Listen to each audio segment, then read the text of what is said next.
Friends, it's Ania. Welcome to my channel. അപ്പോൾ ഇന്ന് കുറച്ച് സിങ്കോണിയം കളക്ഷൻസ് കണ്ടാലോ? അപ്പോൾ നമുക്ക് സ്റ്റാർട്ട് ചെയ്യാം അല്ലേ? എൻ്റെ കയ്യിൽ കുറേ സിങ്കോണിയം വെറൈറ്റീസ് ഒന്നുമില്ല, എന്നാലൊരു 8-10 ഉണ്ട്.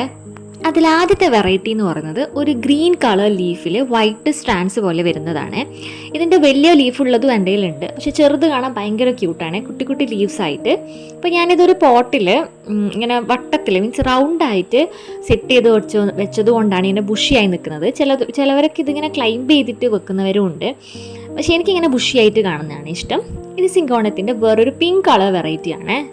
ഇതാണെങ്കിണ്ടല്ലോ, ഇതിൻ്റെ മേൽഭാഗം പിങ്കും ആ ലീഫിൻ്റെ അടിഭാഗം ഗ്രീൻ കളറുമാണ്. രണ്ട് വെറൈറ്റിയും നമുക്ക് ക്ലൈംബിംഗ് ആയിട്ട് സെറ്റ് ചെയ്യാം കേട്ടോ. ഞാനിപ്പം ഇങ്ങനെ ബുഷി ആയിട്ട് വെച്ചതേ ഉള്ളൂ. ഇതൊരു 1 year ഒക്കെ ആയി ഞാനിങ്ങനെ നട്ട് വെച്ചിട്ട്. വേഗം തന്നെ നമുക്ക് പിടിച്ചു കിട്ടും ഇതിൻ്റെ വേര്. പിന്നെ ഇത് വേറൊരു എയറോ പോലത്തെ ഒരു സിങ്കോണിയമാണ്.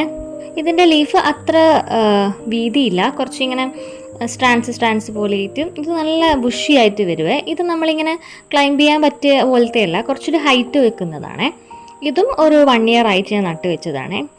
ഈ സിങ്കോണത്തിൻ്റെ പ്രത്യേകതകൾ എന്താണെന്നറിയോ? ഇത് വേഗം നമുക്ക് വേര് പിടിച്ചെടുക്കാൻ സിമ്പിളാണ്. കാരണം ഇതിൻ്റെ ഓരോ തണ്ടിലും കുറേ വേരുകളുണ്ടാവും. നമ്മളിപ്പോൾ ഇത് വെളിയിൽ ഇങ്ങനെ എറിഞ്ഞ് കളഞ്ഞാലും അവിടെ നിന്നെല്ലാം ഇത് മുളച്ച് വരും കേട്ടോ. അങ്ങനെ എനിക്ക് കുറേ സിങ്കോണിയം കിട്ടിയിട്ടുണ്ട്. മീൻസ് ഞാൻ വെറുതെ കളഞ്ഞെടുക്കുന്നില്ല, അതിങ്ങനെ പൊട്ടി മുളച്ച് വരുത്തുന്നുണ്ട്. അപ്പോൾ എന്തായാലും നമുക്ക് ബിഗിനേഴ്സിനും നമുക്ക് വളർത്താൻ പറ്റിയൊരു ചെടിയാണ് സിങ്കോണിയം. ഇത് സിങ്കോണിയത്തിൻ്റെ വേറൊരു വെറൈറ്റിയാണ്.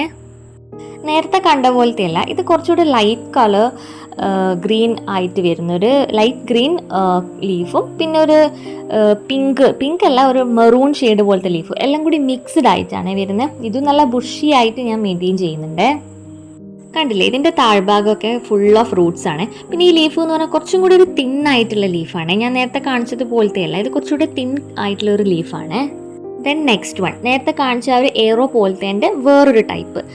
ഇത് വീഡിയോ കാണുമ്പോൾ എല്ലാം ഏകദേശം ഒരു സെയിം കളർ പോലെ തോന്നും, പക്ഷെ നേരിട്ട് അങ്ങനെയല്ല കേട്ടോ. ഇതിൽ കുറച്ചും കൂടി വൈറ്റിൻ്റെ ഷെയ്ഡ് കുറച്ചുകൂടെ കൂടുതലാണ്. പിന്നെ അത്ര എയറോ പോലെയല്ല, കുറച്ചൊരു വീതിയുണ്ട്. പിന്നെ നടുക്കൊരു പിങ്ക് കളർ ലൈൻസ് എല്ലാം വരുന്നുണ്ട്. കൂട്ടത്തിൽ ഭയങ്കര ഡിഫറെൻ്റ് ആയിട്ടുള്ളത് ഇവനാണ്.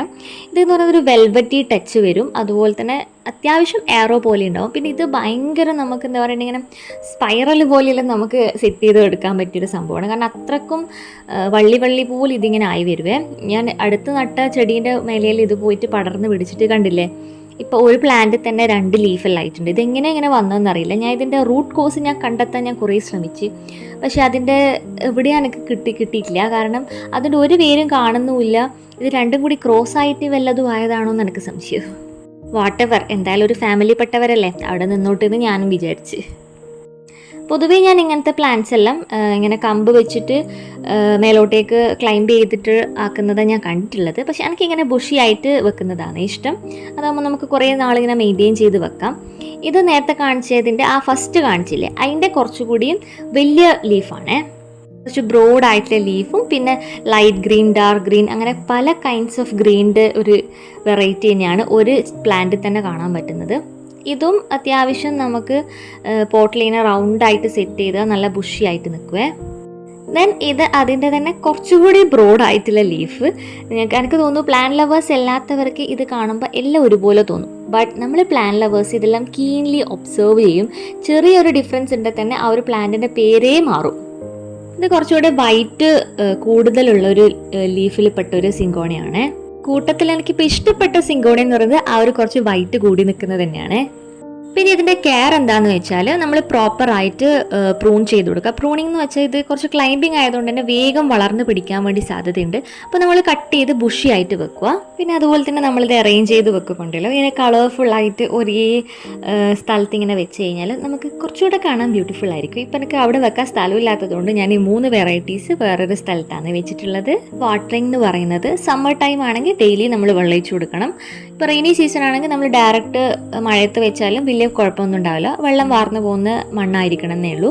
പിന്നെ ഇതിൽ ചിലപ്പോൾ ഒരു പുഴുവിൻ്റെ ശല്യങ്ങൾ ഉണ്ടാവുക. അങ്ങനെ ഒരു പുഴു വന്നിട്ടുണ്ടെങ്കിൽ ഇതിൻ്റെ ഇലയൊക്കെ വേഗം തീർക്കൂട്ടാ. അപ്പോൾ അത് നമ്മൾ ജസ്റ്റ് ഒന്ന് കെയർ ചെയ്യണമെന്നുള്ളൂ. കുറച്ച് വലിയ സൈസ് പുഴുവാണ് വരുമോ ഇതിന് മെയിനായിട്ട്. വേറെ പ്രത്യേകിച്ച് പ്രശ്നങ്ങളൊന്നും എനിക്ക് ഇതുവരെ സിങ്കോണിയം വളർത്തിയിട്ടുണ്ടായിട്ടില്ല. നമ്മളതിനെ പ്രോപ്പറായിട്ട് അതിൻ്റെ വേരുകളെല്ലാം നല്ല രീതിയിൽ ഇതാക്കി കൊടുക്കുക, ലൈക്ക് അത് ചീഞ്ഞു പോവാതെ നമ്മൾ നോക്കുക. അങ്ങനെ പെട്ടെന്നൊന്നും ചീഞ്ഞു പോവില്ല, ബട്ട് സ്റ്റിൽ ഞാൻ പറയാം, ഇങ്ങനെ ഇളക്കമില്ലാത്ത മണ്ണെല്ലാം നട്ട് കഴിഞ്ഞാൽ ഏതൊരു പ്ലാന്റായാലും ചീഞ്ഞു പോവും. അപ്പോൾ അത്രയേ ഉള്ളൂ ഇന്നത്തെ വീഡിയോ. സിങ്കോണിയത്തിൻ്റെ എനിക്ക് തോന്നുന്നു ഒട്ടുമിക്ക എല്ലാ കെയറിങ് ടിപ്സും ഞാൻ പറഞ്ഞിട്ടുണ്ട്. വേറെ എന്തെങ്കിലും ഞാൻ വിട്ടുപോയിട്ടുണ്ട് നിങ്ങൾ കമൻറ്റിൽ ചോദിച്ചാൽ മതി, ഞാൻ എന്തായാലും റിപ്ലൈ തരും.